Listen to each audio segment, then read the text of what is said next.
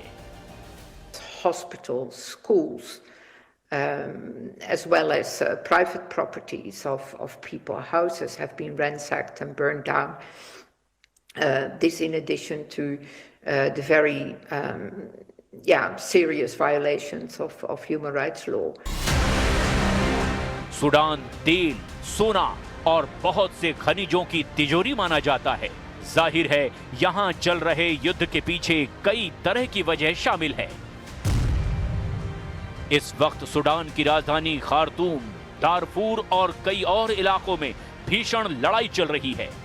दोनों पक्ष एक दूसरे पर युद्ध अपराधों, मानवाधिकार उल्लंघन और आम लोगों पर हमला करने का आरोप लगा रहे हैं। लाखों लोग विस्थापित हो चुके हैं। सूडान में इस वक्त गाजा से भी ज्यादा खतरनाक मानवीय संकट जारी है।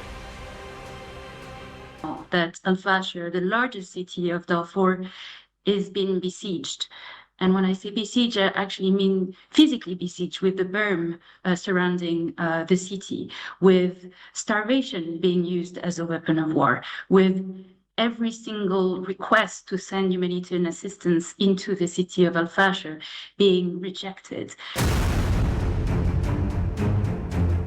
अब समझिए कि सूडान के वो कमांडर जो एक दूसरे के खून के प्यासे हैं, उनके साथ आखिर कौन है, उनके खिलाफ कौन कौन है? क्योंकि सूडान की इस टक्कर में छुपा है अफ्रीका का सबसे खतरनाक युद्ध। संयुक्त राष्ट्र और अफ्रीकन यूनियन इस युद्ध को रोकने में पूरी तरह नाकाम साबित हुए हैं। युद्ध विराम की कोशिश फेल हो चुकी है। Despite commitments to protect civilians, the reality is that no one is safe in Al-Fashir. There is no safe passage for civilians to leave the city. There are also reports of large-scale atrocities perpetrated by the Rapid Support Forces in Bara. SAF यानी Sudan की सेना के साथ है मिस्र, Saudi अरब, तुर्की और Iran. रूस भी सूडान की सेना के साथ है। SAF के जनरल बुरहान को इस युद्ध में सबसे ज्यादा मदद मिस्र और सऊदी अरब से मिल रही है। वहीं रैपिड सपोर्ट फोर्स के जनरल दगालो के साथ है UAE यानी संयुक्त अरब अमीरात, जो जनरल दगालो को सबसे ज्यादा हथियार सप्लाई कर रहा है, फंडिंग कर रहा है, रणनीति भी वही बना रहा है। इसके अलावा युगांडा, चाड, लीबिया और दक्षिण सूडान भी RSF के साथ है। सबसे खराब हालत पश्चिमी दारफुर के हैं।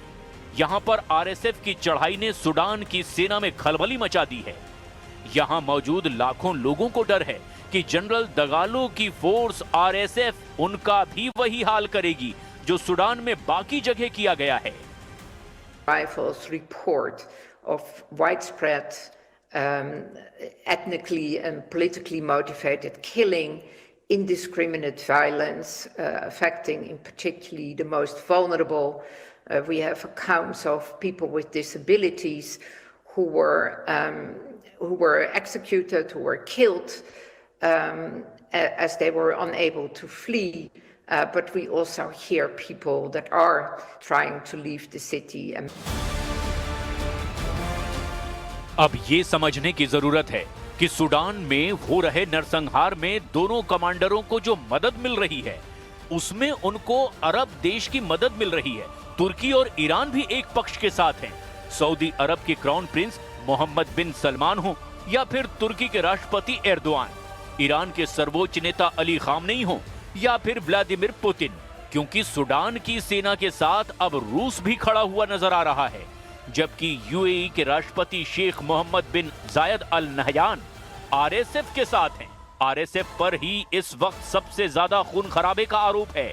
RSF पर दारफुर के लोगों के घर जलाने, मेडिकल कर्मियों की हत्या और सुरक्षित जगह के लिए भाग रहे लोगों पर फायरिंग का भी इल्जाम है। कुल मिलाकर ये जंग अब सूडान से भी ज्यादा अरब देशों का अखाड़ा बनती हुई नजर आ रही है। Protection concerns and the protection needs are tremendous. We see constant violations of international human rights law, of international humanitarian law. People report the killings, arrest and detention, very often tortured in detention, but also looting, extortion, and then in particularly affecting women and children, the gender-based violence, rape. इसमें कोई शक नहीं कि SAF और RSF के बीच चल रही हुकूमत पाने की जंग ने सूडान को मौत, भूख और बर्बादी के अंधेरे में धकेल दिया है। अल-फाशर में 300 महिलाओं के साथ दरिंदगी की गई, जबकि लाखों लोग खाने के लिए तड़प रहे हैं। लोग जानवरों की खाल और उनका चारा खाने तक को मजबूर हो गए हैं। सूडान में अब तक के युद्ध में 1.5 लाख से ज्यादा लोग मारे जा चुके हैं, जबकि इस युद्ध की वजह से करीब 1.5 करोड़ विस्थापित हो चुके हैं।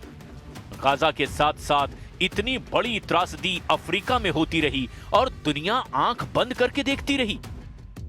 सूडान की हालत बहुत ज्यादा खराब है। एक तरह से संयुक्त राष्ट्र ने भी अपने हाथ खड़े कर दिए हैं, क्योंकि सूडान के दो जनरलों के बीच सत्ता की लड़ाई ने इस अफ्रीकी देश को नरसंहार का सबसे बड़ा फ्लैश पॉइंट बना दिया है।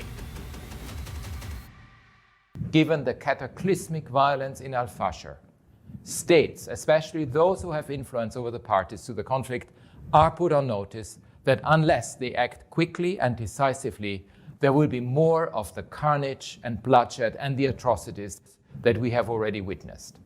The Security Council's arms embargo is clear. The provision of continuing military support to sustain parties committing serious violations must stop.